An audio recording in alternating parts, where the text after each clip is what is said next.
ఉన్న బంగారాన్ని విడిపించి ఆ రోజు ఆన్లైన్ రేటుకే మేము కొంటాం. Sharma gold company.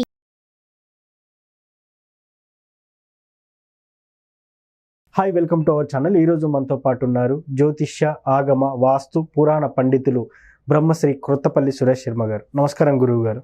ఆయుష్మాన్ నాయన. ఓకే. ఫిబ్రవరి నెలలో వృశ్చిక రాశి వారికి ఎలా ఉండబోతుంది అంటారు? వృశ్చిక రాశి వారికి మాసం ప్రారంభం ఫిబ్రవరిలో కీర్తి ప్రతిష్టలు వస్తాయి, మంచి పేరు ప్రతిష్టలు ఉంటాయి, వాక్ పవర్ఫుల్గా వెళ్తుంది. వారు చేసేటువంటి ఆర్థిక లావాదేవీలు కావచ్చు, అట్లాగే వారి వృత్తి లావాదేవీలు కావచ్చు, అట్లాగే వాళ్ళు పురోహితులు అనుకోండి, మంచి పేరు ప్రతిష్టలు. లేదు మీలాగ జర్నలిస్ట్ అయితే మంచిగా జనాల్లో ఐడెంటిఫైడ్ కావడం కానీ, లేదు ఒక అధ్యాపకుడైతే తన యొక్క ట్రీట్స్ ద్వారా, లేదా ఒక ప్రీచెస్ట్ అంటే ప్రీచర్ అయితే, ప్రవచనకారుడైతే మంచి కీర్తి ప్రతిష్టలు. అట్లాగే ఈ యొక్క ఏదైతే ఉపన్యాసాలు ఇచ్చేటువంటి వాళ్ళు కావచ్చు, వీళ్ళందరికీ ఫిబ్రవరి ఫస్ట్ వీక్లో చాలా మంచి జమ్మని లేస్తుందండి 14 దాకా. 14th దగ్గర నుంచి ఏమవుతుందంటే కుటుంబపరమైనటువంటి చిన్న చిన్న విషయాలకి ఓవర్గా ఎమోషనల్ అయిపోయే అవకాశాలు ఎక్కువ వస్తాయి. అట్ ద సేమ్ టైం త్రుటిలో యాక్సిడెంట్స్, 2 వీలర్ కావచ్చు, 4 వీలర్ కావచ్చు, డ్రైవ్ చేసేటప్పుడు జస్ట్ ఎస్కేప్డ్ అనమాట. అంటే వీళ్ళు ఇట్లా టర్న్ అవుతున్నప్పుడు గబక్కని పెద్ద వెహికల్ వచ్చి జస్ట్ మిస్ అవ్వడం, ఎలాంటిది జరగదు కానీ కొంచెం భయోత్పాతం కలిగే అవకాశాల కింద ఉంటాయి. ఆర్థికంగా ఈ నెలలో ఎంత క్లోజెస్ట్ ఫ్రెండ్ అయినా సరే వారికి డబ్బులు ఇవ్వాలి, నాకు 1 లక్ష రూపాయలు ఇవ్వండి అని అడిగితే ఖచ్చితంగా 1 లక్ష రూపాయలు అడిగాడు కాబట్టి 1000 రూపాయలు ఇచ్చి నమస్కారం శ్రీమతే రామానుజాయ అని చెప్పడం ఉత్తమం. ఇచ్చితే మాత్రం ఆ డబ్బులు నెవర్ కమ్ బ్యాక్, రావు. అట్లాగే స్పెక్యులేషన్స్, షేర్లు, లాటరీలు నమ్మి ధనం పెట్టకూడదు. వీళ్ళ స్వశక్తిని మాత్రం పిచ్చిగా లేపుతాడు. అంటే ఎట్లా అంటే వీళ్ళ ఆర్థికమైనటువంటి స్వశక్తితో కూడుకుంది. ఇప్పుడు కూరగాయల వ్యాపారస్తుడు బండి తోలుకొని వెళ్తున్నాడు, వాడు వృశ్చిక రాశిలో ఉన్నాడు అనుకోండి, ఒక్కసారి పీక్లో తీసుకెళ్తాడు, వాడిని మంచి లాభం ఇస్తాడు. అంటే వాడి కెరీర్కి, వాడికి ఆ బండిలో వాడు ఇదివరకు తీసుకెళ్ళినవన్నీ పుచ్చులు కొన్ని పోయో ఏదో అమ్మినాడు, అట్లా పోకుండా ఉన్న క్వాలిటీ ఫుడ్ వచ్చే అవకాశం ఉంటుంది.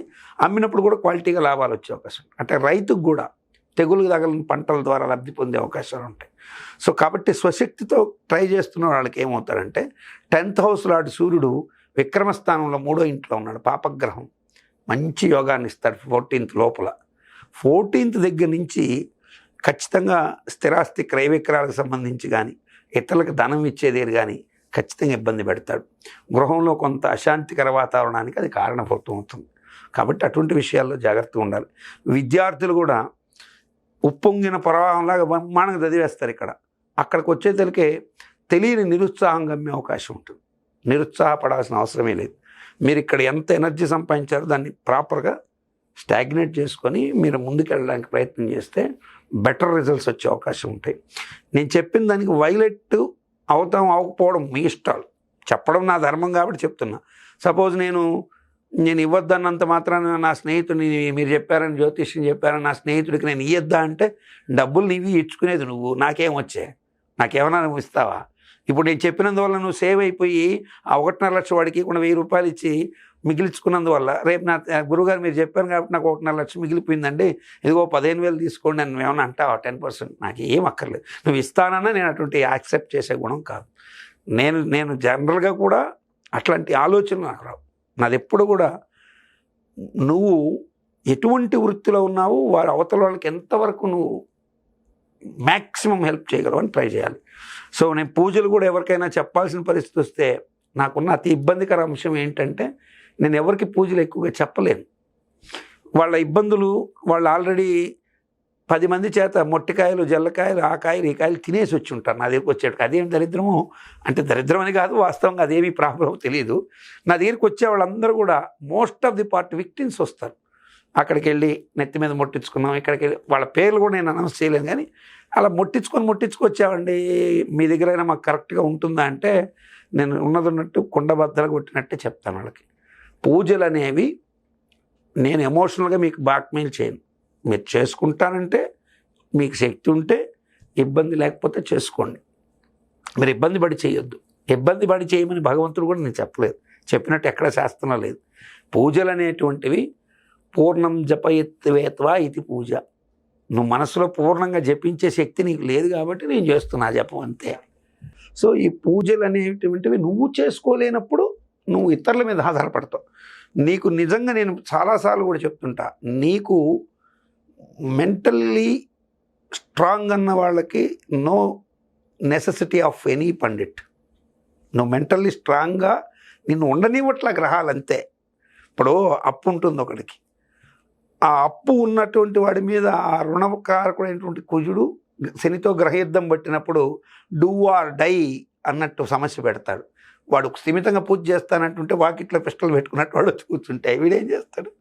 సో అందుకని అటువంటి వాళ్ళు తప్పనిసరిగా ఖచ్చితంగా ఆధారపడాల్సిందే. కానీ యాక్చువల్గా వాళ్ళు ఏ పరిస్థితులైనా ఫేస్ చేసేటువంటి ధీశాలు వాళ్ళు బియాండ్ ది ఆస్ట్రాలజికల్ లైన్ అవతల ఉంటారు. కాబట్టి ఆస్ట్రాలజీలో మహాయోగాలు, అర్ధయోగాలు, అధమయోగాలు, పూర్ణయోగాలు ఇట్లా రకరకాల యోగాలు ఉన్నాయి. ఆ మహాయోగాలు ఉండేటువంటి ఇప్పుడు యోగాలు ఉండేటువంటి వాళ్ళకి ఆ యోగాలు బట్టినవాడు, జ్యోతిష్యం బట్టేవాడు కొంతమంది ఆ యోగం బట్టినవాడు ఏమి చేయబడ్డాడు ఇంట్లో కూర్చుని వాడికి జరిగిపోతుంటుంది. ఆ యోగం ఏంటి అనేది మనం ఐడెంటిఫై చేయాలి. శ్రీరామచంద్రుడి జాతకంలో 5 గ్రహాలు వచ్చేలా ఉన్నాయి. ఒకే ఒక పాపగ్రహం మొత్తం అట్లా తిప్పి జాతకం ఆయన మహానుభావుడు తెలిసే పెట్టారు. ఒక్క గ్రహం అట్లా టర్న్ చేసి వదిలేసింది ఆయన్ని. యోగంలో ఉన్న గ్రహమే టర్న్ చేసింది. సో 5 గ్రహాలు అంటే గురువు, కుజుడు, శని, ఇన్ని గ్రహాలు సూర్యుడు ఉచ్చులో ఉండగా పుట్టాడు. ఒక గ్రహం ఉల్టా చేసేసి వదిలేసింది. అందుకనే కదా అడవులకు పోయినాడు. అందుకే అంటే అది కారణంతో జరిగింది. సో మనకి ఇక్కడ జ్యోతిష్యంలో ఏంటంటే, ఇక్కడ వృశ్చిక రాశి వారికి ఈ నెలలో నేను గ్రహించింది ఏంటంటే, రాహువు గురువు ఇంట్లో ఉన్నాడు. ఛాయాగ్రహాలు ఆయా గ్రహం ప్రభావం ఏ రాశిలో ఉంటే ఆ రాశ్యాధిపతి ప్రభావం ఇస్తారంటారు. సో గురుగ్రహం ధనాన్ని చూస్తుంటే ఈ యొక్క వృశ్చిక రాశి వారికి గురువు ఇంట్లో ఉన్న రాహు రాశిని చూస్తున్నాడు కాబట్టి కొన్ని అసాధ్యము అనుకున్న పనులను సుసాధ్యం చేసి డబ్బులు ఇప్పిస్తాడండి. అంటే ఇప్పుడు ఎప్పుడో పెట్టుకో ఉంటాడు ఒక అప్లికేషన్, అది మిగిలిన దానికి వదిలేసి ఆశలు వదిలేసుకుంటాడు. ఆకస్మికంగా అది తలుపు తడుతుంది, కొత్త అవకాశాలు వస్తాయి, నూతన ఉపాధి అవకాశాలు మెరుగుపడతాయి. సో కాబట్టి ఆకస్మిక ధనాదాయ యోగం అనేది కొంత అవకాశాలు ఎక్కువగా కనపడుతున్నది కూడా ఉంది ఈ యొక్క వృశ్చిక రాశిలోని వారికి. గురువు గారు, చాలా మంది రాశి ఫలితాలను నమ్ముతారు, నమ్మరు. సో నేనైతే ఒక ఆస్ట్రాలజీ చేసే ఒక యాంకర్గా మాత్రం నేనైతే నమ్ముతాను. కొంతమంది ఏమంటున్నా అంటే, నీది నాది ఒకటే జాతకం, కానీ నువ్వు నీచుడివి, నేనేమో రాజయోగినానా అని ఇట్లా అంటుంటారు. సో నిజంగా ఈ రాశి ఫలితాలన్నిటి ఎవరికి వర్తిస్తాయంటారు? ఫస్ట్ మీలాంటి వారికే కాదు నాన్న, మీరు మామూలుగా హేతుబద్ధతతో ప్రశ్నించిన, ఒక రేషనలిజం భావంతో ప్రశ్నించిన, నాస్తిక భావంతో ప్రశ్నించిన, లేదు పూర్తి సంపూర్ణ దైవభావంతో ప్రశ్నించిన ప్రశ్న అయితే ఒకటే, అసలు ఈ రాశి ఫలాలు పనిచేస్తాయా? అవును, ఖచ్చితంగా పనిచేస్తాయి. అయితే ఇక్కడ చాలామందికి మరి నేను వృషభ రాశిలో ఉన్నాను, నా పేరు వెంకటేశ్వర్లు, నాతో పాటు పక్కనే వెంకటేశ్వర రెడ్డి గారు ఉన్నారు, ఆయనేమో బ్రహ్మాండంగా ఈ సంవత్సరం సంపాదించాడు, నేనేమో అడుగును పడిపోయాను అంటారు. మరొక ఆయన వెంకటేశ్వర చౌదరి గారు బ్రహ్మాండంగా సంపాదించారు, వెంకటేశ్వర శాస్త్రి గారు బాగా సంపాదించారు, నాకేమీ లేదు అంటారు. బిలో ప్రావర్టీలో ఉన్న అతను అసలు ఇది ఏవి పట్టించుకోకుండా కూడా కొంతమంది వెళ్ళిపోయేవాళ్ళు ఉంటారు. ఇక్కడ మనం రాశి ఫలాలు ఒకటే, మరి బాగా గుర్తుపెట్టుకోవాల్సింది ఏంటంటే, అందరికీ సమమైన ఖచ్చితమైన ఏజ్ ఫ్యాక్టర్ ఒకటి ఏంటి, రోజులు సెకండ్స్తో కూడా ఒకే సమయంలో పుట్టడం అనేది జరుగుతుంది. అవును, కానీ వాడెవడో నువ్వు ఎట్లా ఐడెంటిఫై చేస్తావు? చేయలేం. ఒక గంప నిండా ఒకే చెట్టు కాచిన పండ్లే, అవును, అన్నీ ఒకే సైజులో మామిడి పండ్లు ఉన్నా ఎక్కడో లిటిల్ బిట్ డిఫరెన్స్ ఉంటుంది. అవును. మీరు కావాలంటే మీరు దీంట్లో నక్షత్రగ్రహ తారకానాం అని ఆదిత్య హృదయంలో ఉంటుంది. నక్షత్రగ్రహ తారకానాం అంటే నక్షత్రాలు వేరు, గ్రహాలు వేరు, తారకలు వేరు. ఇప్పుడు మనకు ఆకాశం నిండా కనపడేవి తారకలు, సో నక్షత్రాలు అనేవి సపరేట్. ఈ నక్షత్ర మండలాన్ని బట్టి ఆ రాశిలో ఎవరు పుట్టినా అశ్విని నక్షత్రంలో పుట్టిన వాళ్ళు ఉంటారు. ఇప్పుడు అశ్విని నక్షత్రంలో ఒక చిన్న నెలబిడ్డ పుడతాడు, అట్లాగే ముదుసలైనడు అక్కడే ఉంటాడు, అవును. ఒక కప్ప కూడా అక్కడే పుడుతుంది, ఒక జింక కూడా అక్కడే పుడుతుంది, ఒక గొర్రె కూడా అక్కడే పుడుతుంది. సో ఇవన్నీ పుడతాయి. పుట్టడం అయితే నక్షత్రాలు అందరూ పుడతారు. కానీ దీంట్లో శాస్త్రము వర్జించింది చాలా ఉన్నాయి. ఇవి చాలామందికి తెలియదు. శాస్త్రం రాశి ఫలాలు ఎవరికి వర్తిస్తాయని చెప్పింది అంటే బాలకులకు వర్తించదు. 60 సంవత్సరాలు ఏదైతే మనకున్నాయో అవి దాటిన వాడి మీద జ్యోతిష ప్రభావం పోతుంది. ఓకే. బధిర అంటే గ్రుడ్డివారు, వీరి మీద జాతక ప్రభావాలు తక్కువగా ఉంటాయి. ఉండవని కాదు, తక్కువగా ఉంటాయి. ఓకే.